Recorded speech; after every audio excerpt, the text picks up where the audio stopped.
پچھلے صرف ایک مہینے میں پاکستان میں 21 بار زلزلہ آیا اور شدید قسم کے طوفان آئے۔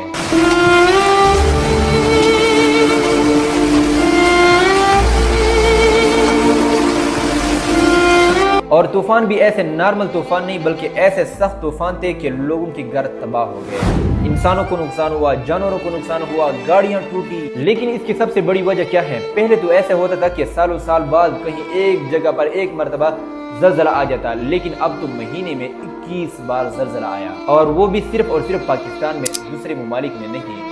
اس کی سب سے بڑی وجہ یہ ہے کہ اللہ تعالیٰ ہم سے ناراض ہے۔ اس کی سب سے بڑی نشانی کیا ہے؟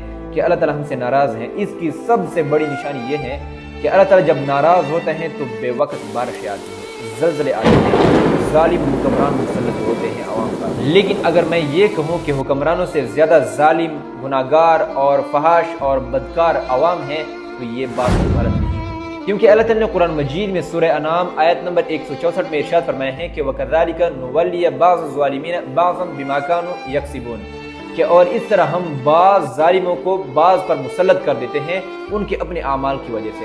تو مطلب ہم ظالم ہیں، گناہگار ہیں، اور ہم پر حکمرانوں کی شکل میں ظالم مقرر کیے ہیں کہ جن میں ظلم ہے، انصاف نہیں ہے۔ اور اللہ تعالیٰ بار بار انسان کو اشارے دے رہے ہیں، کبھی زمین کو ہلا دیتا ہے، کبھی بارشیں آتی ہیں، کبھی طوفان آ جاتے ہیں، کبھی سیلاب آ جاتے ہیں، لیکن اس کے بعد بھی انسان سدھرتا نہیں ہے اپنے ظلم سے، اپنے گناہوں سے، اپنی بدکاری سے۔ لیکن یاد رکھیے، اگر ہم اپنے گناہوں پر، اپنی بدکاری پر ڈٹے رہیں تو پھر وہ دن بھی دور نہیں ہے کہ ہم بھی طوفان کے لپیٹ میں آ جائیں۔